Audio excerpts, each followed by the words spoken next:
Who are some cheap running backs you should be trading for in your Dynasty League? We're talking that and more on today's episode of Locked On Dynasty. You are Locked On Dynasty Football, part of the Locked On Podcast Network. Here are your hosts, Matt Williamson and Ryan McDowell.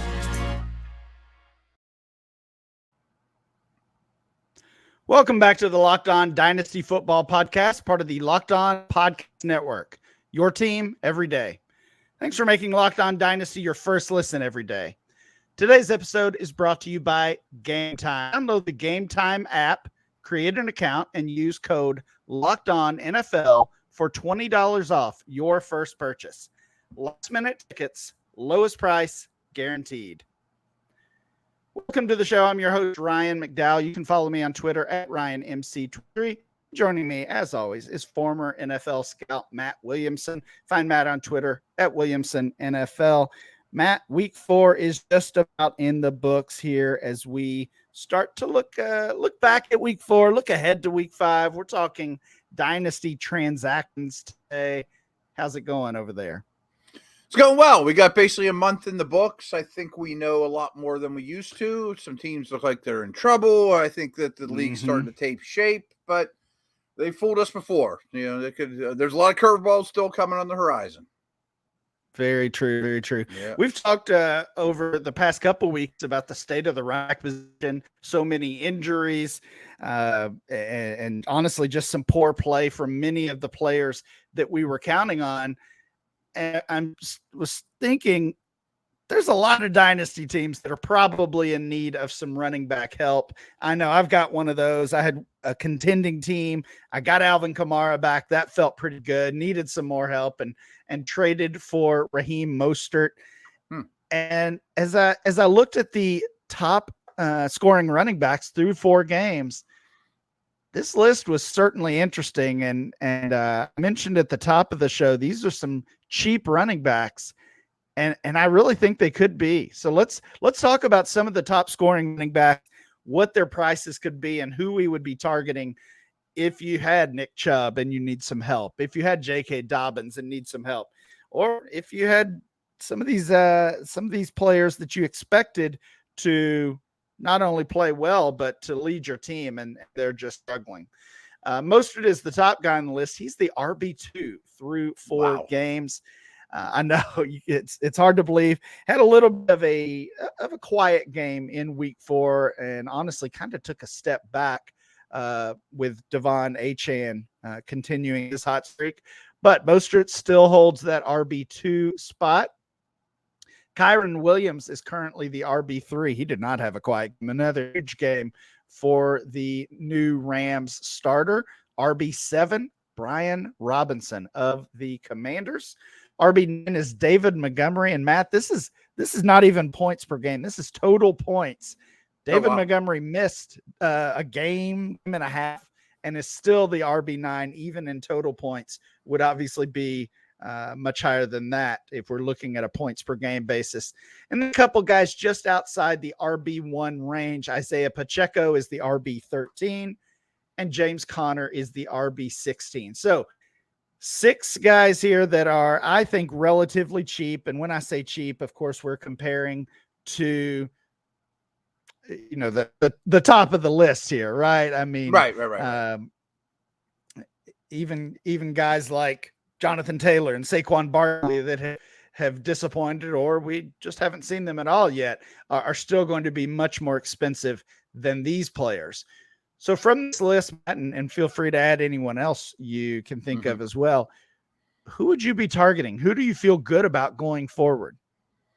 One name to throw out there that I'm not doing cartwheels of, it just came to my head, though. Gus Edwards is consistent. You know, he never catches any passes. It's a pretty good offense.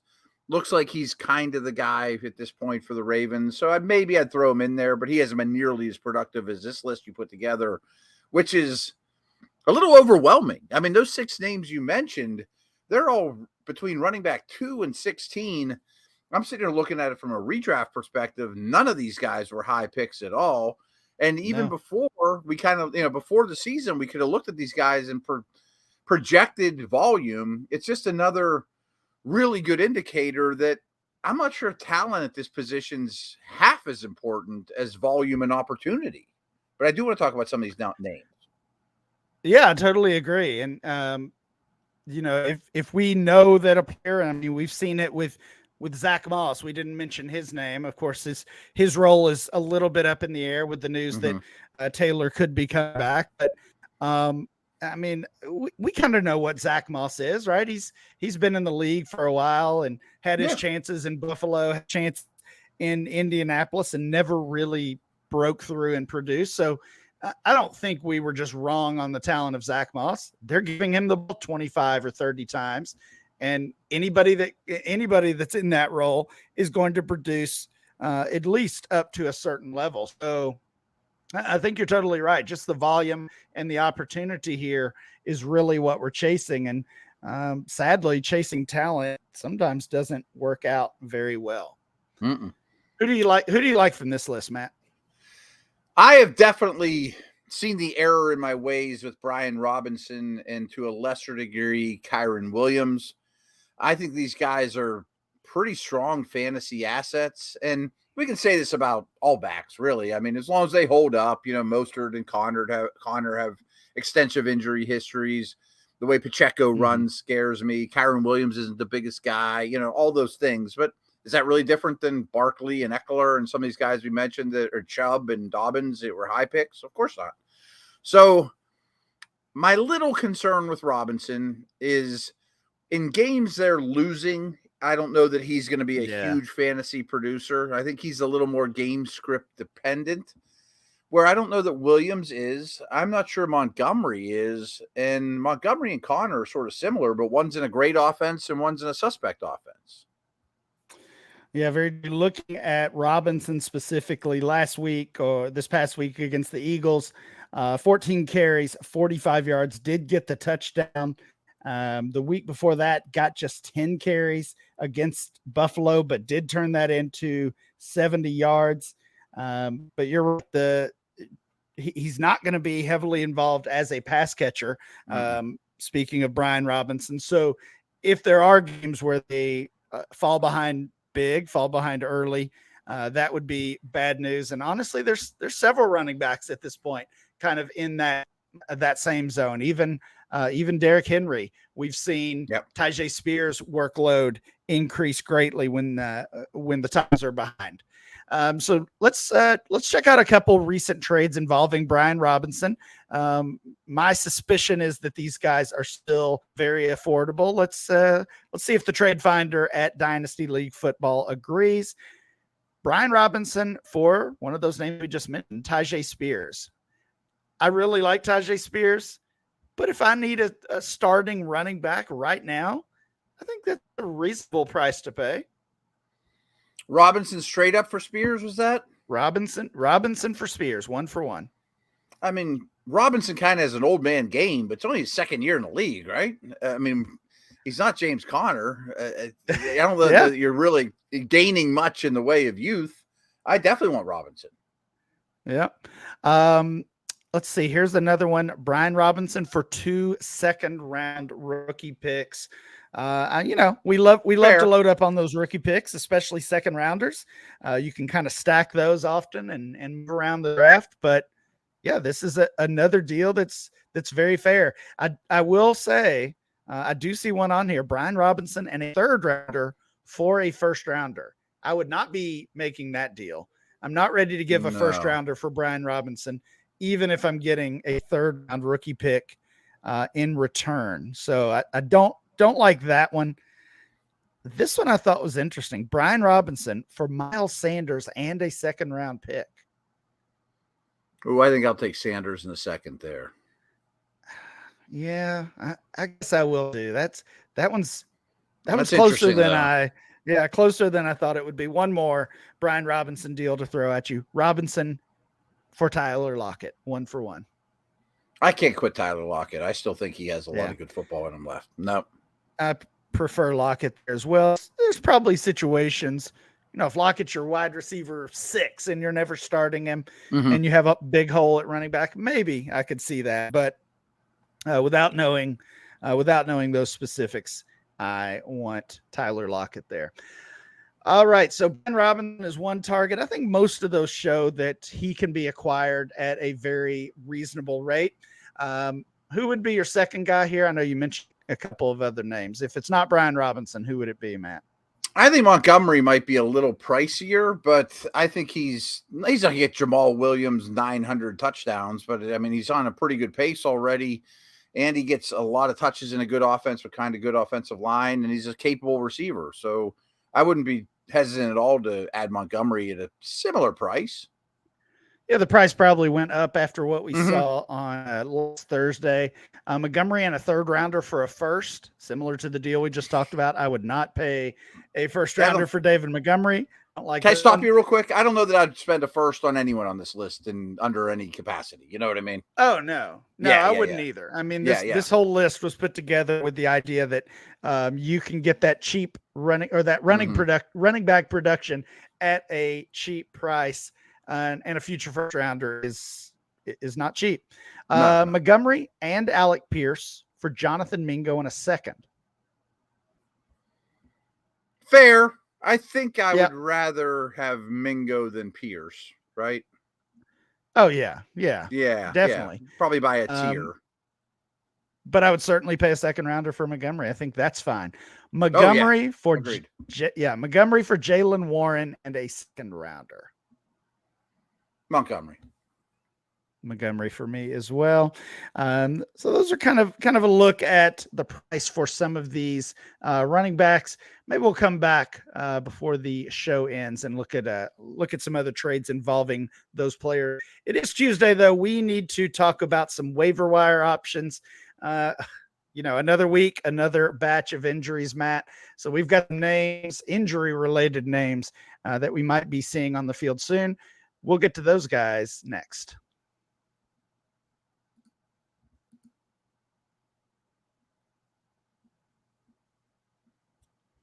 So, true story. My son and my best friend who lives in Jacksonville happens to be my son's godfather. My buddy who lives in Jacksonville doesn't use the tickets, has Steelers season tickets, and offered him to my son, you want to go to the Browns game a couple weeks ago? He says yes, or I'll get back to you or something along the line. Those two are communicating. And my teenage son, as they often do, never really confirmed that he's taking the tickets. So my buddy sells them and never heard back, blah, blah, blah. My son is on the subway on his way downtown Pittsburgh thinking he's got tickets, and he texts us both saying, hey, send me those tickets when you can. And, of course, they're gone. So I immediately say, Mike, okay. First off, I'm about ready to strangle you. But anyway, go to the Game Time app and go make something happen. This is the place for you. I just used them for Guns N' Roses, and it worked out immediately. Like 3 minutes later, my son texts me like, yeah, I got 2 tickets. I end up paying for them, of course, but we got a great deal. Game Time is the fast and easy way to buy tickets for all the sports, music, comedy, and theater events near you with killer last-minute deals, all-in prices, views from your seat, and their best price guarantee. Game Time takes the guesswork out of buying tickets. So, again, last-minute tickets. They have flash deals. It's easy to find and buy tickets for every kind of event. I mean, the lowest price guarantee. They have event cancellation protection, job loss protection even. Game Time is the only ticketing app that gives you complete peace of mind with your purchase. All-in prices show your total up front, so you're not getting a great deal without hidden fees. Buy tickets in seconds with just 2 taps, as my son did as well. With zone deals, you pick the section and the Game Time picks the seats for an average of 18% savings. And Game Time guarantee means you'll always get the best price. If you find tickets in the same section and row for less, Game Time will credit you 110% of the difference. So take the guesswork out of buying tickets with Game Time. Download the Game Time app, create an account, and use the code LOCKEDONNFL for $20 off your purchase. Terms do apply. Again, create an account and redeem code LOCKEDONNFL, LOCKEDON NFL for $20 off. Download Game Time today. Last minute tickets, lowest price guaranteed.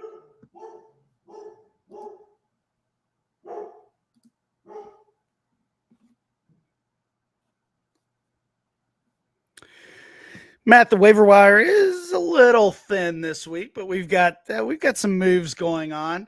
Saw rookie Aiden O'Connell make his debut for the Raiders in week 4. Didn't get the win, but some decent numbers.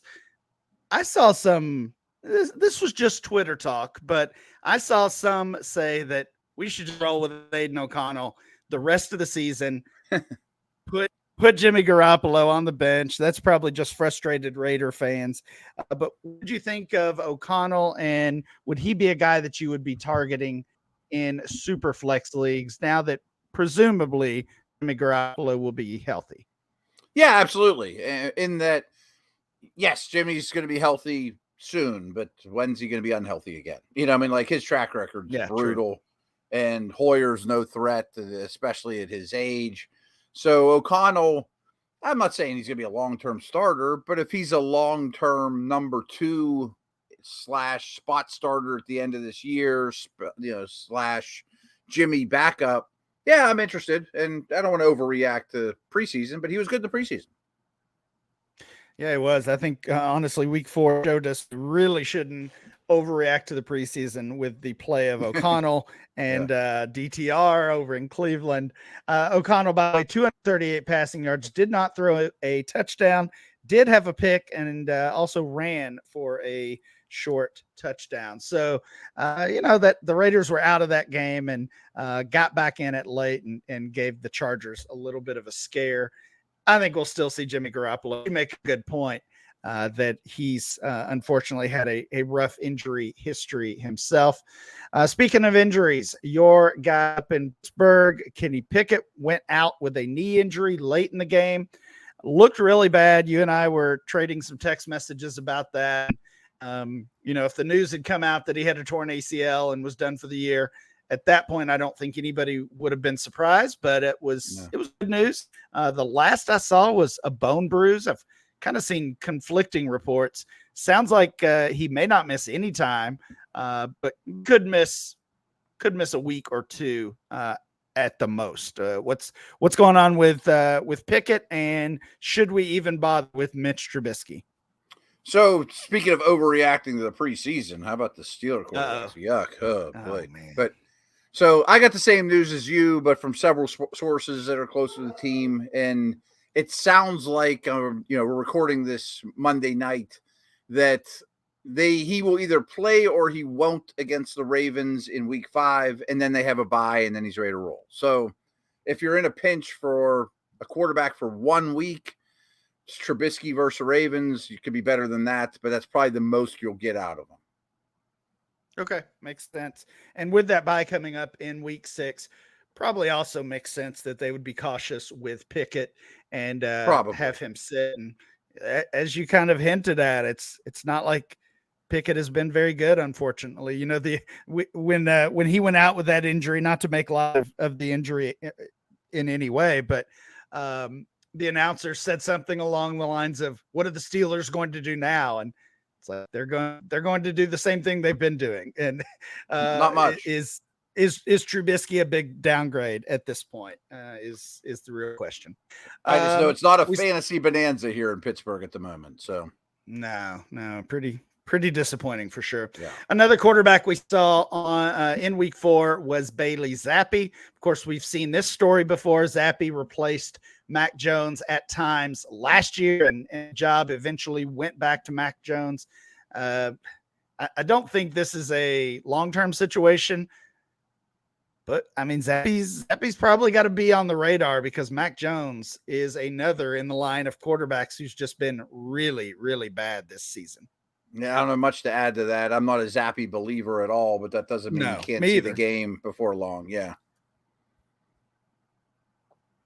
Probably the most important name to know this week for waiver wire purposes is running back from the Denver Broncos, Jaleel McLaughlin.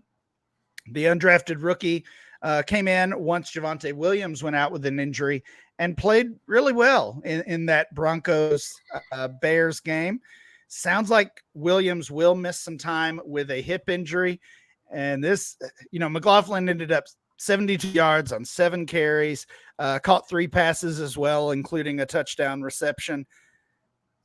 this is really bad news for Samaje Perine, Matt. This was a guy we liked, we thought could pick up the slack if there was any from Williams' recovery and rehab and his comeback efforts.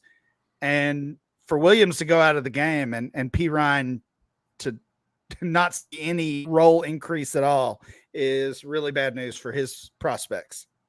I think McLaughlin needs to be in every league, and I always defer to Denver, as everyone should. Cecil Lammey from Football Guys has been talking this guy for quite a bit, and he's real close to the team. I think he does similar stuff to what I do with the Steelers. I mean, he's definitely dialed in, and he's kind of been like, they love this guy. He's got a lot of ability. So if he's still out there, I would jump all over him.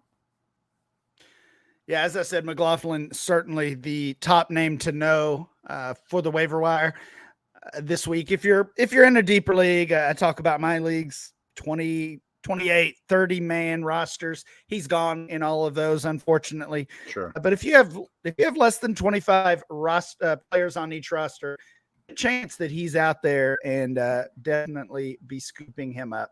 Matt, we got a couple wide receivers to talk about. We may even go back to that running back conversation. We will do that next.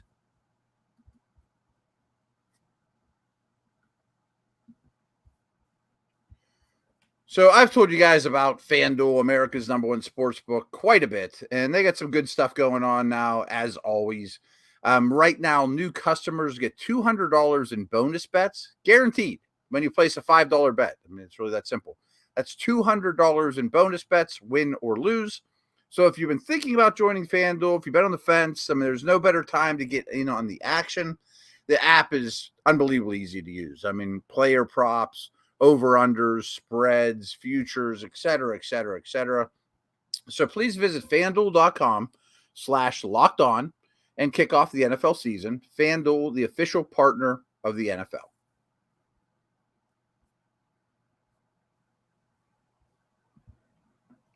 Thanks for making Locked On Dynasty your first listen every day. Everydayers, check out tomorrow's show. Matt and I will be back. I've got some brand new October Dynasty ADP to share with you. Some of these players, Matt, you won't believe how high they've climbed in ADP. No. We'll talk about that tomorrow.